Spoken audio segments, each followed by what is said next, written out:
ሰበር ዜና። በቅድሚያም አርዕስቶቹን። የኳታር ግዙፍ የጋዝ ተቋም በኢራን ሚሳኤል ጥቃት ከባድ ጉዳት ደረሰበት። የዓለም የነዳጅ ገበያን ያናጋው የእስራኤል አሜሪካ ኢራን ጦርነት። የሰው ልጅን ዕድሜ እስከ 150 ዓመት ያረዝማል የተባለው አዲሱ የጥናት ውጤት እውነት ወይስ ምኞት? በጨረቃ አቅራቢያ የሚታዩ ሚስጥራዊ በራሪ አካላት እውነታዎች። አሜሪካ ሉካስ የተሰኘውን አጥፍቶ ጠፊ ድሮን ወደ ማምረት ተሸጋገረች።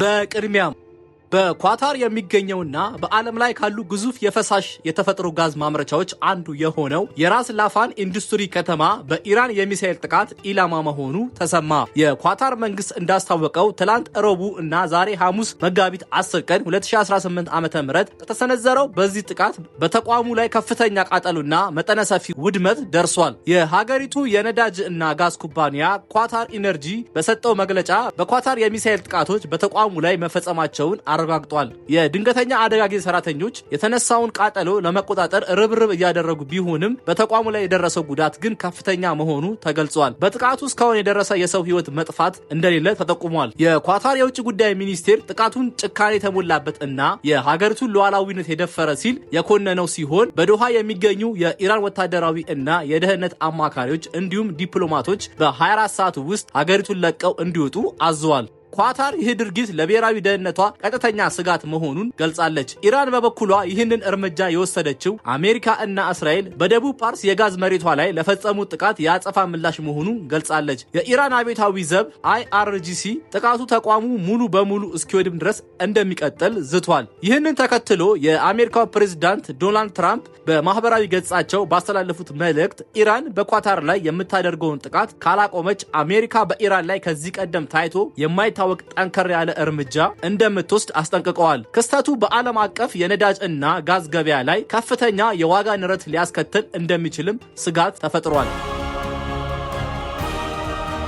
ይህ በእንዲህ እንዳለ በዓለማችን ግዙፍ ተብሎ በሚታወቀው የኢራን የጋዝ መሬት ላይ እስራኤል የሰነዘረችው ጥቃት የቀጠናውን ውጥረት ወደ አደገኛ ደረጃ አሸጋግሮታል። የአሜሪካው ፕሬዝዳንት ዶናልድ ትራምፕ እስራኤል በኢራኑ ደቡብ ፓርስ የጋዝ መሬት ላይ ጥቃት መፈጸሟን አረጋግጠው አሜሪካም ሆነች ኳታር በጥቃቱ እጃቸው እንደሌለበት በይፋ አስታውቀዋል። ፕሬዝዳንት ትራምፕ አክለውም ኢራን በኳታር ላይ ማንኛውንም አይነት የአጸፋ እርምጃ እንዳትወስድ ሲሉ እጅግ አስገራሚና ጠንከር ያለ ማስጠንቀቂያ ሰጥተዋል። ይህ ጥቃት የተፈጸመበት ደቡብ ፓርስ የጋዝ መሬት በዓለም ላይ በግዙፍነቱ የሚታወቅ ሲሆን ኢራን እና ኳታር በጋራ የሚጠቀሙበት ነው። ኳታር የምትጠቀምበት ክፍል ኖርዝ ፊልድ በመባል የሚታወቅ ሲሆን ለዓለም አቀፉ የጋዝ ገበያ ዋነኛ የኃይል ምንጭ ነው። የአሶሺየትድ ፕሬስ ዘገባ እንደሚያመለክተው የኢራን የመንግስት መገናኛ ብዙሃን በጥቃቱ ሳቢያ በአሳልዌ የባህር ዳርቻ አካባቢ ከፍተኛ ቃጠሎ መነሳቱን አረጋግጠዋል። ደቡብ ፓርስ ለኢራን የሀገር ውስጥ የጋዝ አቅርቦት ዋነኛ የጀርባ አጥንት በመሆኑ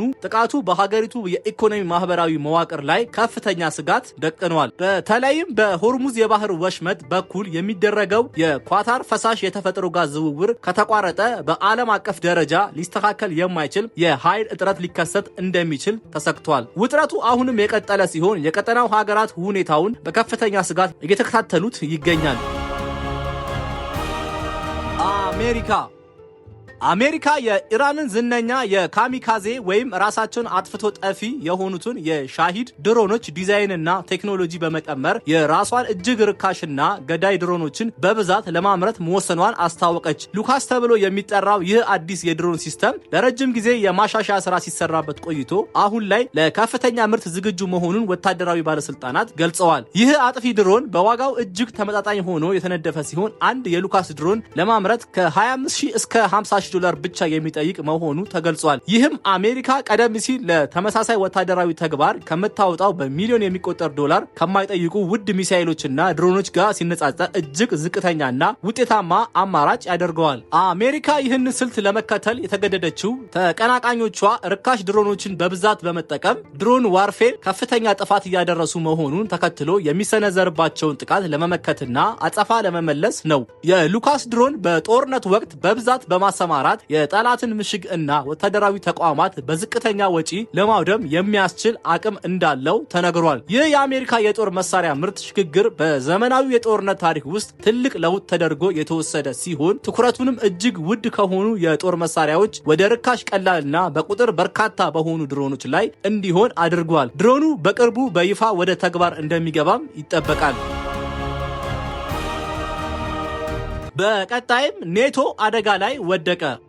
ለ7 አስርት ዓመታት የዓለምን ወታደራዊ ሚዛን ጠብቆ የቆየው የሰሜን አትላንቲክ ጦር ቃል ኪዳን ድርጅት ኔቶ ታሪክ ባልታሰበ ሁኔታ አደጋ ላይ መውደቁ ተሰማ። የአሜሪካው ፕሬዝዳንት ዶናልድ ትራምፕ ከአጋር ሀገራት ጋር የገቡትን አለመግባባት ተከትሎ ህብረቱ ለአሜሪካ ከእንግዲህ አያስፈልግም የሚል እጅግ አስደንጋጭ መግለጫ ሰጥተዋል። ይህ የፕሬዝዳንት ትራምፕ አቋም አሜሪካ ከሌሎች ሀገራት ጋር በጋራ ከመቆም ይልቅ የራሷን ወታደራዊ እርምጃ ብቻ ወደ መውሰድ እንደምታዘነብል በግልጽ አመላካች ሆኗል። ውሳኔው በህብረቱ አባል ሀገራት መካከል ከፍተኛ መሳሳብና ውጥረት የፈጠረ ሲሆን የአሜሪካ ከኔቶ መውጣት የዓለምን የኃይል አስተላለፍ ሙሉ በሙሉ ሊቀይረው እንደሚችል ተሰግቷል። የኔቶ ዋና ጸሐፊ ማርክ ሩት በጉዳዩ ላይ በሰጡት ጠንከር ያለ ምላሽ አውሮፓ ያለ አሜሪካ ወታደራዊና የገንዘብ ድጋፍ ራሷን ከአደጋ የመከላከል አቅም እንደሌላት በማሳሰብ አስቸኳይ ማስጠንቀቂያ ሰጥተዋል። አሜሪካ የጥምረቱ የጀርባ አጥንት በመሆኗ መውጣቷ አውሮፓ ለከፍተኛ የደህንነት ስጋት እንደሚያጋልጣት ተመላክቷል። በአሁኑ ወቅት ያለው ዓለም አቀፍ ግጭት እና የነዳጅ ዋጋ በከፍተኛ ሁኔታ መጨመር በዚህ የ77 ዓመታት ዕድሜ ባለው የትራንስ አትላንቲክ ጥምረት ላይ የራሱን ጥላ አጥልቶበታል። የዓለም ፖለቲካ ተንታኞች ይህ ክስተት አዲስ የዓለም ስርዓት መፈጠር መጀመሪያ ሊሆን እንደሚችል ግምታቸውን እየሰጡ ይገኛሉ። በቀጣይም ጨረቃ ከቅርብ ጊዜ ወዲህ በጨረቃ ገጽ ላይ በከፍተኛ ፍጥነት የሚንቀሳቀሱ እንግዳ ነገሮች በካሜራ ተቀርጸው መታየታቸው በብዙዎች ዘንድ መነጋገሪያ ሆኗል። በጨረቃ ደማቅ ብርሃን ሳቢያ በግልጽ የሚታዩት እነዚህ ጥቁር ቅርጽ ያላቸው ተንቀሳቃሽ አካላት ከጨረቃ በላይ የሚበሩ ቢመስሉም እውነታው ግን ከዚህ የተለየ እንደሆነ ሳይንቲስቶች ያስረዳሉ። እንደ ዘርፉ ባለሙያዎች ገለጻ እነዚህ የሚንቀሳቀሱ አካላት አብዛኛውን ጊዜ በመሬትና በጨረቃ መካከል የሚገኙ ሰው ሰራሽ ሳተላይቶች የጠፈር ፍርስራሾች ወይም ትናንሽ ሜቴሮይድ ናቸው። ነገሮቹ ከጨረቃ ጋር በጣም የቀረቡ የሚመስሉት ከመሬት ሆነን በምንመለከትበት ወቅት ካለን የእይታ መስመር ላይን ኦፍ ሳይት አኳያ በአንድ ረድፍ ስለሚጣጣሙ እንጂ በገሃዱ ዓለም ለጨረቃ አካል ቅርብ በመሆናቸው አይደለም ነው የተባለው። ይህ ክስተት በስነ ፈለክ ጥናት ሉናር ትራንዚት ተብሎ የሚጠራ ሲሆን የሚፈጀው ጊዜም ጥቂት ሰከንዶች ብቻ ነው። አንዳንድ ጊዜ በከፍተኛ የቪዲዮ ማጉያ ዙም በምንመለከትበት ወቅት የምስል መዋዠቅ ወይም የመጠራጠር ስሜት ሊፈጥሩ የሚችሉ ያልተለመዱ እንቅስቃሴዎች ሊታዩ ይችላሉ። ይህ የሚሆነው በመሬት አካባቢ አየር ውስጥ ባለው የሙቀትና የነፋስ ግፊት ሳቢያ የብርሃን ጨረሮች ስለሚበዙ እንደሆነ ተረጋግጧል። ምንም እንኳን ክስተቱ ለተመልካች ሚስጥራዊና አስገራሚ ቢመስልም ለጠፈር ተመራማሪዎች ግን በመሬት ዙሪያ ያሉ አካላትን እንቅስቃሴ ይበልጥ ለመረዳት ትልቅ አጋጣሚን ይፈጥራል። እነዚህ ተፈጥሯዊና ሰው ሰራሽ የጠፈር እንቅስቃሴዎች በየቀኑ የሚከሰቱ ቢሆኑም በጨረቃ ብርሃን ታግዘን በምናይበት ወቅት ግን ልዩ ትኩረትን ይስባሉ። በቀጣይም የሰው ልጅ ዕድሜን እስከ 150 ዓመት ያረዝማል የተባለው አዲሱ ጥናት። በዘርፉ ከፍተኛ ጥናት የሚያደርጉ ሳይንቲስቶች ከወይን ፍሬ ውስጥ የሚገኝ PCC1 የተሰኘ ውህድ የእርጅናን ሂደት ለመግታት እና ዕድሜን ለማራዘም አዲስ ተስፋ ይዞ መከሰቱን ገልጸዋል። ይህ ንጥረ ነገር በቤተ ሙከራ በተደረጉ ጥናቶች ዙምቢ ሴሎች በመባል የሚታወቁትንና ለእርጅና መንስኤ የሆኑትን ያረጁ ሴሎችን የማስወገድ ልዩ ብቃት እንዳለው ተረጋግጧል። እነዚህ ዞምቢ ሴሎች ዕድሜ እየገፉ ሲሄድ በሰውነታችን ውስጥ የሚከማቹ ሲሆን ለተለያዩ የጤና እክሎች ማለትም ለልብ በሽታ፣ ለቁርጥማት እና ለአእምሮ መርሳት ችግሮች ዋነኛ መንስኤ እንደሆኑ ይታወቃል። PCC1 የተሰኘው ውህድ እነዚህን ጎጂ ሴሎች በመምረጥ በማስወገድ የሰውነት ህብረ ህዋሳትን ጤንነት የመመለስ አቅም እንዳለው በጥናቱ ተመላክቷል። በአይጦች ላይ የተደረገው ሙከራ እጅግ አስገራሚ ውጤት ያስመዘገበ ሲሆን ውህዱ የተሰጣቸው አይጦች ካልተሰጣቸው ጋር ሲነጻጸሩ የተሻለ አካላዊ ጥንካሬ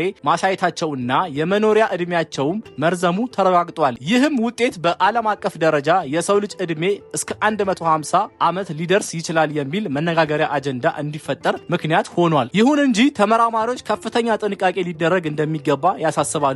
እስካሁን ድረስ ECC1 የሰውን ልጅ ዕድሜ እስከ 150 ዓመት እንደሚያረዝም የሚያሳይ ምንም አይነት ሳይንሳዊ ማስረጃ የሌለ ሲሆን በሰዎች ላይ የሚደረጉ ሙከራዎች ገና በጅምር ላይ መሆናቸው ተገልጿል። እርጅናን ውስብስብና በዘር በአኗኗር ዘይቤና በአካባቢ ሁኔታዎች የሚወሰን በመሆኑ በአንድ ውህድ ብቻ ዕድሜን በከፍተኛ ሁኔታ ማራዘም በአጭር ጊዜ ውስጥ የሚታሰብ አለመሆኑን ባለሙያዎቹ ይናገራሉ። በአሁኑ ወቅት ጥናቶቹ ትኩረት እያደረጉ ያሉት ውህዱ በሰዎች ላይ የሚኖረውን ደህንነት በማረጋገጥ ላይ ሲሆን በቀጣይ ለሰው ልጅ እርጅና ተያያዥ በሽታዎች እንደ መፍትሄ ሊቀርብ የሚችልበት እድል ግን ሰፊ መሆኑ ተጠቁሟል።